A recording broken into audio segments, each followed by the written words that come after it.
Okay, let's get to know the Avaya 9508 telephone. This will also apply to a 9608 IP version. It's the same buttons and the same, pretty much the same exact phone, just a difference of digital versus IP. So first we're going to go through some of the buttons.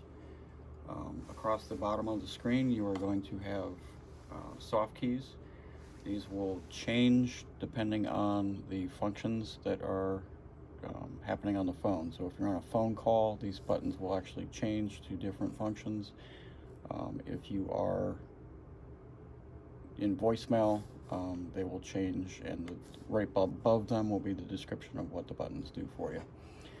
The next button will be the voicemail button. If I were to go into voicemail, I will see that the top line says listen. That'll be my personal mailbox. There are 3 zeros to the right of that. The first 0 will be a new message. The second 0 slot will be for old messages, and the third will be for saved messages if you choose to save a voicemail message. Down below that, after you have already done the *17 to record your name to the phone system, if you haven't continued through the *17 menu into the greeting function, you can reach the greeting here by using your navigation wheel and coming down to greeting. I can either hit select or OK. You will want to record using the handset your voicemail greeting for when you do not answer your phone or you're not available. You will get a chance this button will turn into a stop button, so you'll hit that to stop recording, and then you'll get a chance to listen to your recording. Make sure that you like it before you save it. If you need to re-record it, you just hit record again, record it, stop, listen, repeat until you have the message how you want it. Then you'll go to more, and this button here will light up as a submit button. Your message will not be saved until you hit the submit button to save it. Once you have completed that, you can hit the home button, which is your phone icon button. This will take you back to your home screen. No matter where you are on the phone, whether you be in the directory, if you're in voicemail, this will always return you to your primary screen. Below the navigation wheel is the directory button. This will be for your system contacts and also any speed dials that have been programmed into your system. Typically, we use the extra buttons to the right. You actually have 24 buttons that can be programmed. You can navigate right and left through those screens. And typically, we will put extensions. The most common extensions dial will be on the additional pages. So as you can see here, I've got 3 extensions programmed on this phone. This phone is just specifically for training purposes, but I can hit the button next to any one of those contacts, and as you can hear, it will start ringing that extension. Also, below the navigation wheel, we have a settings button, which you're only going to go into if you decide you would like to change your default ringing. That will be in the screen and sound options. You can come down to personalized ringing and hit change, and you can scroll through the different ringers with the navigation wheel, and then once you find one that you like, you can hit submit or save on that. So let me go back home. So I'm going to go into settings, options and settings, screen and sound options, and then personalized ringing.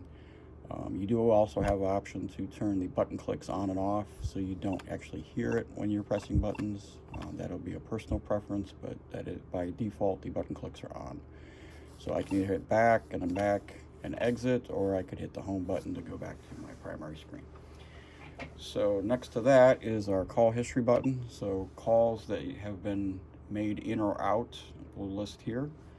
By default it will open to all on the history. If I scroll to the right, you will see your missed calls, any incoming calls. If I scroll right again, it will have my outgoing calls, and back again will take me to the all, and I can go left or right to scroll through those, and at the top of the screen it will tell you what call history you are looking at. The call history button will light up red if you have any missed calls, and that will also display in the all. As you can see, if you call multiple times to an extension or a phone number, it will have an X and the number of times that extension has been called or phone number has been called. From the call history, I can scroll down through my call history, and if this was actually an outside phone number, I can just hit the call button right there, and it will call back right from my call history. That function is also available in voicemail. So if I was in my voicemail listening to a new message, there will be an option here to call, and you can call the user back right from the visual voicemail screen. The next button down is the headset button. So this is an optional button if you have a headset attached to your phone that will send the calls to the headset versus speakerphone. So it functions like the speakerphone, except this one sends the calls to the headset. Right below that is your speaker. Speaker on, speaker off. Next to that, on the other side of the dial pad, is your volume buttons. So with the phone on hook, this will control my ringing volume. If I have the speaker on, this controls my speaker volume. And then if I were to lift the handset, this will control the volume of the earpiece in the handset. Right below the volume is a mute button. So if you're on a call and you need to mute the call for a second, let's say you have a tickle in your throat and need to cough, you can mute the phone for a second so you're not coughing in your caller's ear. If somebody steps into your office and you want to just mute the call for a second, tell the caller to hold on a second, mute the call, take care of the person at your door, and then unmute to bring the call back. When it is muted, you will see an icon up here in the top that basically mimics this icon on the button, which indicates that your phone is currently muted. Up to the navigation, again, to the main screen. So if I go to the right, again, I can directly call any of the internal contacts or speed dials if they're programmed that way, to dial just by pressing the button next to that person, or I can scroll with the scroll wheel and hit select to initiate that phone call. I'll go back home. Let's see, some other things that you are going to need to know. Okay, so if I want to initiate an outbound call, I have several ways I can do that. If I hit 9, that will immediately put me on speaker and I can dial the phone number that I am calling.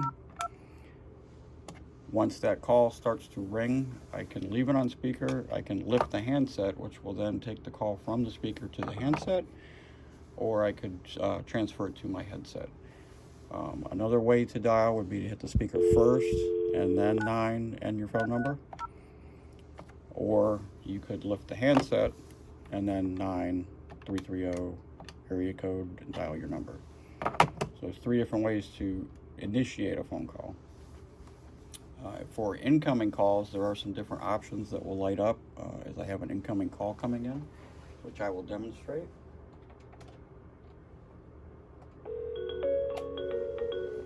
So you'll see I have an incoming call. This is from another internal extension. So I have an option here to answer the call with that button, which would be the same as if I push the speaker button. I can send that call directly to voicemail. I can ignore the call, which will actually make it stop ringing. Your call has been answered by Avaya. Ignore just basically stops the ringing until your ring timer has expired and the call goes directly to your voicemail. To voicemail will bypass it altogether. If you see the number coming up and you're not willing or able to take that phone call, you can just send it directly to voicemail. Some other functions as you have an incoming call or while you're on a call. So I'm going to actually answer this with the speaker. So right now you can see I muted the call so I don't have any feedback, but up in the top you can see the icon that indicates my phone on this side is muted. So right here I have some different options that have changed now that I'm on an actual phone call. So I can place the call on hold, which is a personal hold. You'll see the line blinking, indicating that line is on hold. If I wanted to pick that up, I will just push that button.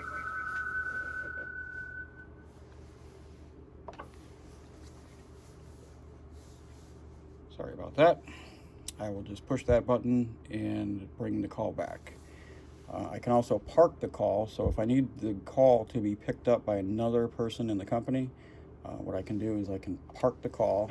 You will now see the park light flashing.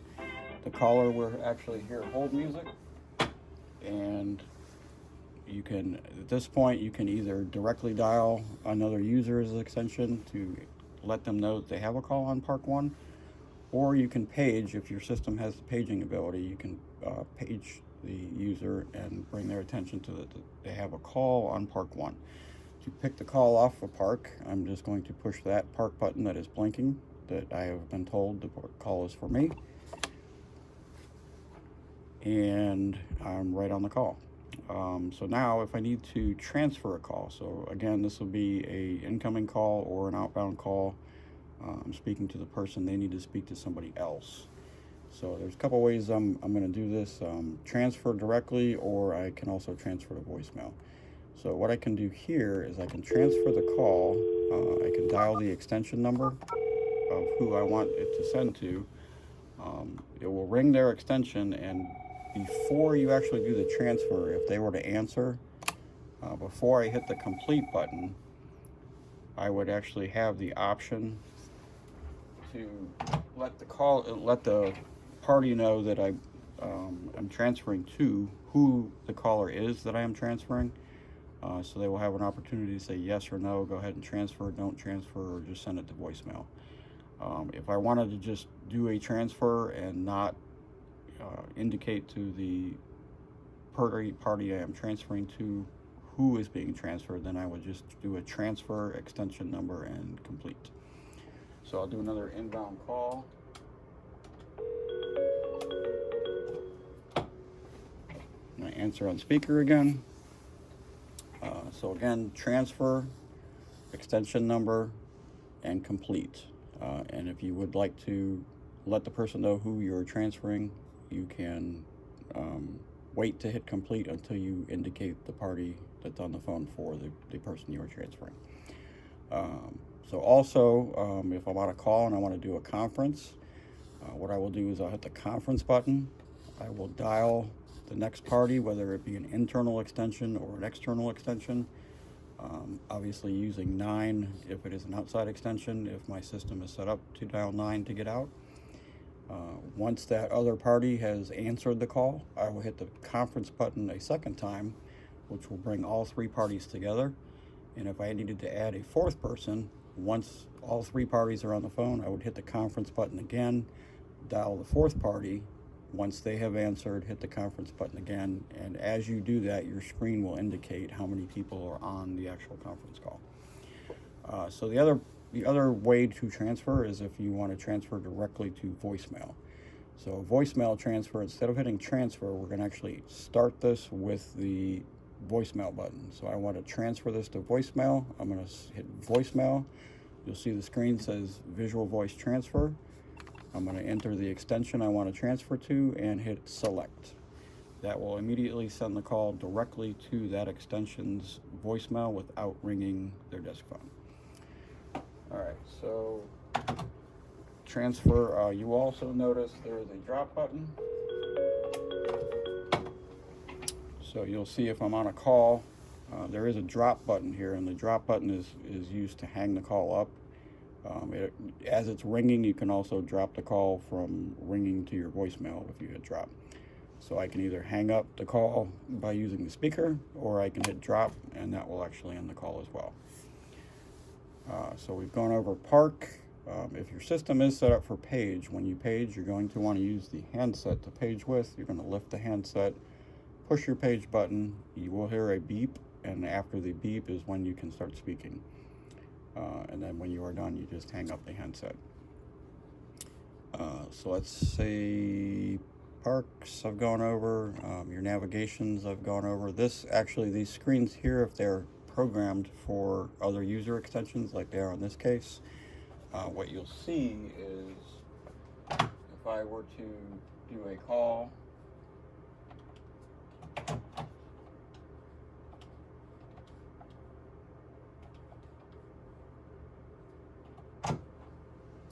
you'll actually see as I started to do the call from either extension that light was blinking on my phone, indicating that user is on the phone. So it's a nice way to be able to tell before I do a transfer or park. I can actually navigate to the right and say, oh, well, Matt's on the phone. So I can tell the caller, hey, it looks like Matt's on the phone. Would you like his voicemail? And then I can transfer the voicemail from there. Or if they want to hold, I can put the call on park. And then when Matt gets off the phone, I can let him know, hey, so-and-so is on park 1 for you. Features, there's not a lot you're going to mess with in here. The one thing that you can do is go into call settings, and this is where you will turn your do not disturb on and off. So you can change that, save it, and now I am in do not disturb, and you'll see my screen indicates with an N that I am not available.